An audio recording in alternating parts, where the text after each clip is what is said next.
Hola, bienvenidos a un nuevo programa de Tribuna Profesional, este programa producido por FEPUT, la Federación de Entidades Profesionales Universitarias de Tucumán, y que todas las semanas ponemos en su pantalla con temas de actualidad. En este caso tenemos como invitada a la doctora Sara Cristina Daives, que es, profesora de la Cátedra de Toxicología de la Facultad de Bioquímica, Química y Farmacia de nuestra Universidad Nacional de Tucumán, y es bioquímica forense del Poder Judicial de Tucumán a cargo del Laboratorio de Genética Forense. Una vez hecha la presentación ya la saludamos a la doctora Daives. Hacía tiempo que la queríamos tener con nosotros, porque hay tantas cosas que uno, probablemente incentivado por programas que uno a veces ve, Sí. por el tema de los ADN y por todo el trabajo que está haciendo inclusive el equipo de antropología forense en Argentina, en otros lugares del mundo, que es tan interesante este tema de la genética forense, ¿verdad? Sí, así es. Sí, Bueno. hoy, como usted dice, en particular en estos tiempos con el tema de la antropología forense, es como que se ha reavivado un poco. De todas maneras, es una ciencia relativamente nueva, ¿no es cierto?, de fines del siglo pasado, entonces está continuamente actualizándose, tanto en tecnología como en conocimientos. Entonces es una ciencia muy, muy activa la genética. Y antes del siglo pasado, de estas descubrimientos genéticos tan importantes para el mundo, ¿cómo se hacían todas estas detecciones o comprobaciones de identificaciones de los cadáveres y todo eso? Sí, bueno, la verdad es que era nada científico, diría, ¿no? Claro. No había mucha ciencia en esto. Las identificaciones por ahí se hacían antropométricas, en caso de cadáveres, Claro. por la contextura, por las digamos, similitudes con algunos parientes, o en el caso de vivos, se echaba mano al grupo sanguíneo, Claro, por ejemplo, claro. cosa que... Y muertos o quemados, así de que, huellas dactilares es posible si estaría quemado, pero dentadura sí, ¿no? Claro, sí, puede ser a partir de la dentadura, a partir sí, los dentistas en realidad, los odontólogos forenses son los que tenían un poco más de vigencia en ese... ¿Y qué es lo que abre todas estas posibilidades a la genética forense, estos descubrimientos de la cadena de ADN y todo ese tipo de cosas? Bueno, fundamentalmente la identificación de personas. La identificación cierta, con una certeza casi absoluta de las personas a quienes se están identificando. O sea, el ADN sabemos que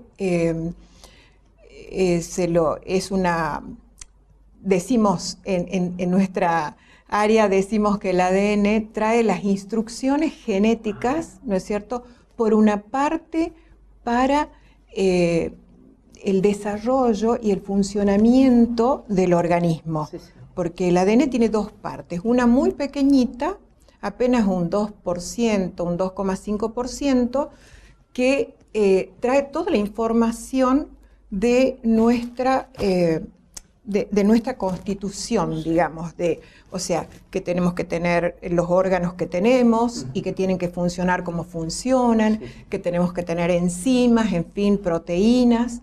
Esa es la parte que es igual, digamos, en todos los seres humanos. Bien. Luego hay la mayor parte del ADN, es lo que más se está estudiando hoy en día porque se quiere ver cuáles son las funciones que tiene. Y entre eso se encontró que nos permite, justamente, hay zonas del ADN hipervariables, llamamos, porque son muy diferentes de un individuo a otro. Y eso es lo que ha permitido que podamos, a través del ADN, identificar a una persona. Decimos, el ADN es único e irrepetible en cada persona, en cada ser humano. Claro. Y a medida que han pasado los años, uno ve, por ejemplo, en algunos programas muy sofisticados, probablemente también tiene que ver con los equipos que tienen en lugares como Estados Unidos, Europa y todo eso, que es muy rápida la determinación del ADN. Y en otros casos no lo es tanto. ¿Qué factores llevan a que algo sea más rápido que otro? Sí, me gusta su pregunta porque viene bien para aclarar esto. En genética, en todo el mundo estamos igual. O sea, los aparatos, los secuenciadores automáticos que se usan en Europa son los mismos que se usan en Estados Unidos, que usa el FBI y que usamos nosotros en Argentina. Exactamente los mismos, porque hay una casa que es la proveedora de ese instrumental. Con respecto a los kits de reactivos, a todos los marcadores que les llamamos nosotros, o sea, las partes del ADN que se analizan, también son idénticos en todo el mundo. Hay todo un consenso en la comunidad genética forense mundial para usar exactamente los mismos marcadores, de manera que si usted se hace un ADN acá, ese ADN tiene que ser exactamente el mismo resultado en Europa o en Estados Unidos. Porque se analizan los mismos marcadores, se trabaja de la misma manera. O sea que, bueno, son aparatos de ultimísima generación, de que última se van renovando. Generación. Lo que pasa es que mucha gente se guía por lo que vemos en la televisión, y en la televisión, bueno, muchas veces se exageran un poquito las cosas, ¿no? En cuanto a los tiempos, no es tan así, no es tan rapidísimo. Hay algunas metodologías muy nuevas que se puede hacer en un día, pero digamos, no es lo corriente en ninguna parte del mundo. Claro. Lo que sí, digamos, la cantidad de material que se puede usar hoy en día es ínfima. Y uno ve a veces. Eso es cierto. Eso sí, a partir de una microgotita de sangre se puede determinar el ADN. ¿También? De una microgotita de saliva se puede determinar. Eso, por ejemplo, discúlpeme, es otro, es algo que también está bueno aclarar, porque mucha gente piensa que hoy en día lo que se usa como muestra indubitada normalmente se toman hisopados bucales, como muestra de referencia, digamos, porque siempre necesitamos una muestra indubitada de la persona a quien queremos identificar. Y mucha gente piensa, no, pero si me hacen hisopado bucal tal vez no me da bien, yo prefiero que me hagan con sangre.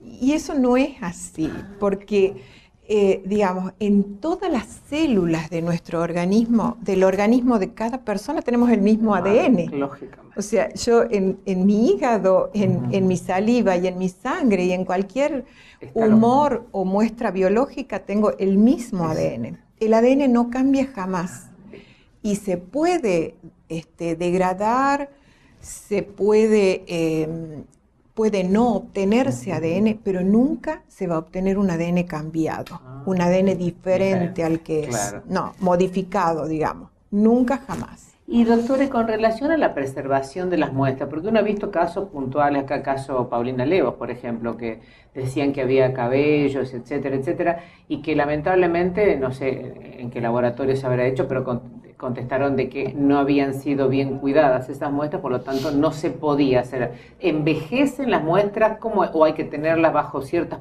no sé, niveles de precaución, cuidado para preservarlas? Yo no me voy a referir particularmente al caso Levos, pero sí le voy a aclarar cómo se tienen que conservar las muestras.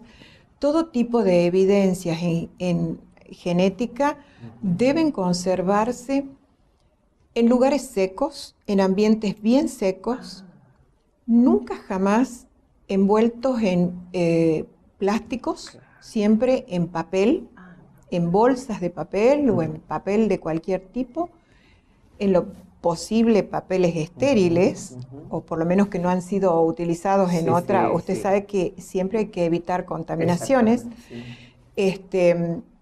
Deben conservarse al abrigo de la luz y de la humedad. ¿Y por qué decimos fundamentalmente de la luz y de la humedad? Incluso de los plásticos. Porque todo lo que sea húmedo favorece el crecimiento de hongos. Claro. O si es que hay bacterias, porque obviamente todo está contaminado con bacterias. Tenemos, nosotros mismos portamos bacterias en nuestras manos. Es apto para el crecimiento, esa humedad es apta para el crecimiento de todos estos microorganismos. Claro, claro. Y esos microorganismos se comen el ADN. Por eso decimos que lo degradan. Claro. No es que lo van a modificar al ADN, sino que lo degradan y no podemos obtener ADN. La cifra 100% segura, claro. Exacto. Y entonces hay muchos momentos en los que se puede contaminar una muestra. Por ejemplo, si se toma una muestra después que ha estado expuesta al calor, a la lluvia, al aire libre, ha estado expuesta a que venga una u otra persona, mire, observe, lógicamente que pueden haber contaminaciones y pueden haber, digamos, mala conservación, porque ya vienen, ya se ha iniciado un proceso de degradación. Digamos, ha cambiado totalmente, entonces, digamos, a la luz de las investigaciones policiales, o lo que fuere, este tema de la secuencia del ADN en el mundo, ¿no? Sí, tal cual, sí. La verdad es que cada vez está brindando mayores beneficios a la ciencia y a la parte, digamos, judicial o policial, ¿no? Cada vez tenemos mejores parámetros o pautas como para ir solucionando, cada vez colabora más con la justicia. ¿Y en Tucumán cómo estamos? Porque tengo entendido que usted me estaba contando fuera del micrófono que están por inaugurarse unos laboratorios lindísimos de última generación, que es toda una... Bueno, trabajar en un ambiente bueno y además con lo último en la tecnología ayudará muchísimo más rápido a resolver casos, ¿verdad? Sí, realmente muy linda su pregunta. Aprovecho para contar a la comunidad justamente que, porque nosotros hasta acá desde el Poder Judicial estábamos trabajando con un laboratorio de Buenos Aires, pero del Colegio de Farmacéuticos y Bioquímicos de Buenos Aires. Pero, bueno, un trabajo arduo y que este año se nos ha hecho realidad, porque ya desde febrero de este año estamos recibiendo instrumental, porque obviamente que es un instrumental carísimo. Aparte son muchos aparatos, muchos insumos, muchos reactivos. Bueno, todo el Poder Judicial de la Nación y el Poder Judicial de Tucumán, en un esfuerzo muy importante, el Poder Judicial de Tucumán nos ha hecho realmente un laboratorio de primer nivel, que está a nivel de cualquier laboratorio de genética del mundo. La verdad es que estamos con laboratorios de gran nivel. Y si Dios quiere, el ADN ya calculo que se va a comenzar a hacer desde los primeros meses del año que viene. Acá en Tucumán. Acá en Tucumán directamente. Muy buena noticia. Le agradecemos a la doctora Sara Cristina Daives, entonces, que es la bioquímica forense del Poder Judicial de Tucumán, que está a cargo del Laboratorio de Genética Forense, estas buenísimas noticias que tenemos para nuestra provincia. Nosotros ya volvemos. Muchas gracias.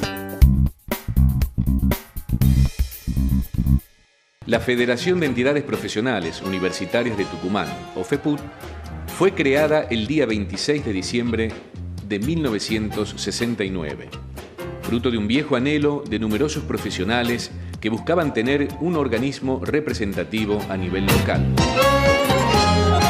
La ausencia de organismos deliberativos a nivel profesional constituía un vacío dentro del ordenamiento de la sociedad. Con el objetivo fundamental de mancomunar la acción y fuerza de los profesionales en el análisis y solución de los múltiples problemas de la comunidad, nació FEPUT.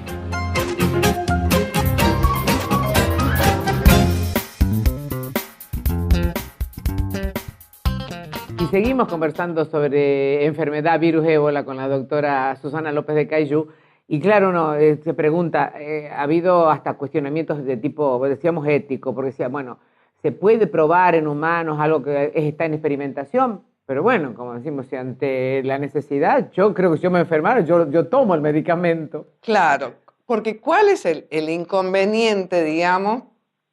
Aparte que obviamente hay un problema ético, pero si el paciente, como los pacientes que participan en los ensayos clínicos, en los que se hacen sobre drogas nuevas sobre el cáncer, digamos, el paciente firma su consentimiento. Entonces, en este caso era, o aplico el tratamiento o puedo caer en ese porcentaje, ¿no es cierto?, que se muere, que es muy alta la mortalidad. ¿Cuál ha sido el inconveniente? Que en estas personas en las que se ha probado, que son muy poquitas, ya les voy a contar por qué se ha hecho ese tratamiento, de dónde surgen esos estudios, no se sabe, porque como no se ha programado, no había casos, no había controles de ese estudio, entonces no se sabe si ha sido el propio sistema inmune de los pacientes el que le ha permitido sobrevivir o ha sido este medicamento que tiene ese nombre. Ese medicamento, digamos, que no es una vacuna, sino que es simplemente anticuerpos contra el virus que se han preparado en algunos casos en roedores, en otros casos en vegetales. Esa es una técnica que ya se usa hace bastante. Entonces se preparan anticuerpos que actúan contra el virus y le impiden que entre a la célula, que es el blanco del virus. ¿De dónde surge esto? Es una compañía, el que se le ha aplicado a los dos norteamericanos, es una compañía que está haciendo la investigación subsidiada por una organización evangélica que es Samaritan Purse, porque ellos ya habían tenido casos de personal que trabaja en misiones en África o en casos de desastre que también han trabajado, que habían sido afectados por el ébola. Simultáneamente, y creo que una de las compañías es de Canadá, simultáneamente hay otro también que es una mezcla de anticuerpos exactamente igual que la que le han puesto los norteamericanos, que está siendo desarrollada por una empresa de Canadá con organismos que participan en investigaciones sobre biodefensa. Porque cuando surge el ébola en el 76, incluso les voy a contar una anécdota haciendo un paréntesis, los primeros casos de HIV que aparecen en los 80, lo primero que se hace es probar y ver muestras de los pacientes o de los que morían por HIV porque pensaban que era ébola. Bueno, entonces esa otra compañía, porque se pensó en el ébola que era un buen, digamos, un buen agente para usarlo en el bioterrorismo. Así que incluso en los años 2000, cuando es la época de las Torres Gemelas y todo eso, hay muchísimos estudios sobre el ébola, sobre todo de los países del primer mundo, que bueno, no sé ahora si se siguen llamando el primer mundo o no, para enfrentar el bioterrorismo. Muchas de las cosas, digamos, que después podemos aprovechar nosotros, surgen de estos estudios, de estas investigaciones en defensa de la guerra biológica, digamos. Pero nadie, siempre se ha dicho, nadie va a trabajar con un agente que pueda causar la muerte a los mismos que lo quieren usar. Pero de todas maneras, cuando uno va a diagnosticar eso, digamos, llega un enfermo, se le toma análisis, todo ese personal tiene que estar, primero, sumamente envuelto, no sé, en cuántas prevenciones, pero además, ¿cómo es el método para diagnosticarlo? Bueno, laboratorio. Son laboratorios especiales que tienen que tener un nivel de bioseguridad 4, digamos. En la Argentina, por ejemplo, acá en Tucumán, nosotros en el hospital tenemos un nivel de bioseguridad 2. Bien. En el país hay solamente 2 niveles de bioseguridad 3. Y los 4 hay, digamos, en los países más importantes, que tienen mayor disponibilidad económica.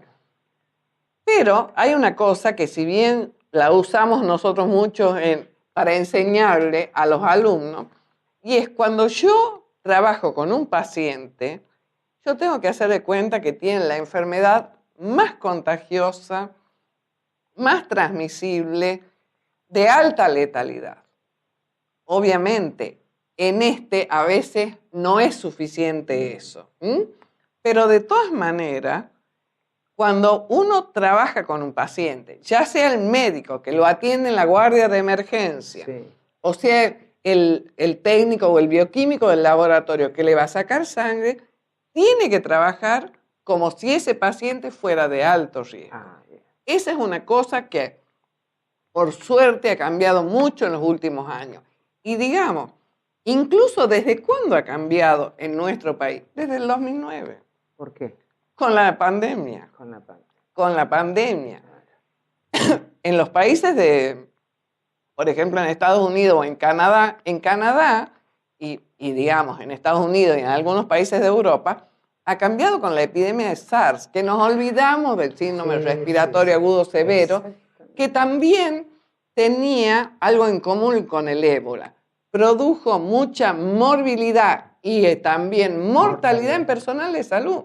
Y era personal de salud con los hospitales de Canadá, ¿no es cierto? Con el sistema de salud de Canadá, que es uno de los más importantes y más avanzados del mundo. Ahí cambiaron muchas cosas. El tipo de guantes que había que usar, el tipo de tratamiento que uno le debe hacer a todo el material con el que atiende. Ahora, la noticia se conoce desde ayer, lo de posible infectado en Bolivia, pero de todas maneras, con este mundo intercomunicado, con miles de personas que están tratando de salir de África, que son occidentales, pero que quieren irse, esto es realmente preocupante para la Organización Mundial de la Salud y para la OPS también, ¿no? Sí. ¿Cómo se controla una cosa así, el ébola? O Bueno, el ébola u otro, o ahora el chikungunya. El chikungunya, bueno, son es más distintos. Sencillo, Sí, pero es más sencillo, pero digamos, para nosotros en estos momentos es de mayor riesgo el chikungunya que el ébola. O si no, o que se nos repita un brote de dengue, claro. Porque el dengue es peor que el chikungunya, a pesar de que tiene el mismo método de tracción, porque el dengue tiene más mortalidad. El chikungunya lo que hace es incapacitante. Claro. Es como la gripe, nos manda mucha gente a la cama. Pero ante cualquier de estos síntomas, inmediatamente médico y control, ¿no? Claro. Bueno, yo estoy segura, digamos, que si llegara un paciente del cual se sospechara, hay, incluso en nuestro medio, acá en Tucumán, hay, digamos, los profesionales médicos, incluso el profesional de enfermería está perfectamente preparado. ¿Qué es lo que a lo mejor habría que reforzar? Que probablemente las autoridades lo están haciendo. Digamos, nosotros tenemos un tipo de batas descartables. En algún momento tener las batas esas que no son de papel, sino que son de plástico. Ese tipo de cosas. Pero las máscaras, nosotros tenemos los barbijos que son perfectamente, que se aguantan, digamos, no permiten el paso de un virus que se transmite por aire, como es el de la gripe, con más razón estos, que tienen que ser contacto directo. Ahora, ¿no? también es real que en todos los aeropuertos del mundo, a todas las personas que probablemente vengan de las zonas de África y todo eso, se les haga un control especial. Me imagino que están en las aduanas y los aeropuertos, un personal sanitario tiene que preguntar, si usted viene de África, bueno, dígame de dónde. Claro, pero digamos, y el método que se usa es tomar la temperatura, que es lo que se hizo también con la pandemia. Pero, ¿qué es lo que pasa? Es muy probable también, digamos, que si viene alguien que está infectado en esos momentos no tenga la fiebre y no tenga ningún otro síntoma como para que consulte a un médico en el aeropuerto en el que llega. Entonces, esa es la responsabilidad del profesional de salud, estar informado. Y eso es una cosa que nosotros desde el laboratorio siempre le insistimos mucho a los profesionales, digamos, que son el que tiene el contacto con el paciente. Lo fundamental es saber cuál es su actividad, de dónde viene, dónde ha estado. Porque a lo mejor no ha estado en África, pero el vuelo que ha tomado en algún lugar... Ha venido alguien de África. Ahora, hay una cosa que no me he dado cuenta, pero me gustaría preguntarle. ¿El virus contagia inmediatamente o tiene un periodo de incubamiento? ¿Cómo se llama? Claro, incubación. Incubación, perdón. Todos. Si es un mosquito el que me introduce el virus en mi organismo, o es el contacto, como en este caso, con secreciones, o por comer carne no bien cocida de un animal que está infectado, o cualquiera de esas vías de transmisión, ¿no es cierto? Hay un periodo de incubación, que es de 2 a 21 días. Ahora bien, la media, algunos dicen, porque claro, es muy distinta de acuerdo a la zona, de acuerdo a las características del paciente, entre 4 y 9 días. Por supuesto, ahora, ¿hay riesgo de que yo me contagie en ese periodo? Sí, pero es muy bajo. Siempre el riesgo es más alto cuando el virus ya se ha multiplicado en el organismo, se ha replicado y se presenta síntomas. Ahora, ¿qué es lo fundamental cuando tenemos este tipo de infecciones que están lejos? Que yo sepa antes de viajar, ahora hay un área de la medicina que ha tenido muchísimo desarrollo, que es la medicina del viajero, que el doctor al que yo voy, el médico de familia, lo que sea, le puedo consultar, o simplemente buscarlo en Internet. Internet tiene información, nada más que hay que saber cuáles son los sitios que tienen información científicamente fundada. Entonces yo tengo que saber que si voy a un lugar donde hay muchos mosquitos, no importa que no haya brote de, yo voy a tener que usar mangas largas, pantalones largos, ropa clara y eventualmente repelente. Repelente, claro. Si voy a estar alojándome en un lugar donde hay muchos mosquitos, sin irme al África, por acá en el norte, tanto en Amazonas, por ejemplo. Bueno, que les pasa a todos los que van a Amazonas con el famoso turismo de aventura, yo lo que tengo que hacer es usar repelente. Incluso para algunas patologías hay maneras de prevenir. En algunos casos hay vacuna y en otros casos hay medicación. Y además, ¿qué otra cosa también es importante? Y eso es una responsabilidad. Estamos en la Federación de Profesionales Universitarios de Tucumán. Los que sabemos un poquito más que el resto, tenemos la obligación de transmitirlo. Exactamente. Eso es importante. Y ese fue precisamente el sentido de haberla invitado y le agradezco muchísimo. No, yo les agradezco a ustedes. Muchísimas gracias, doctora Cayú. Bueno, hemos aprendido mucho más y yo, por sobre todo. Así que le agradezco muchísimo, como siempre, a la doctora y a ustedes que nos han acompañado en este programa y nos encontramos en el próximo, si Dios quiere. Muchísimas gracias. Gracias, doctora. Gracias a ustedes.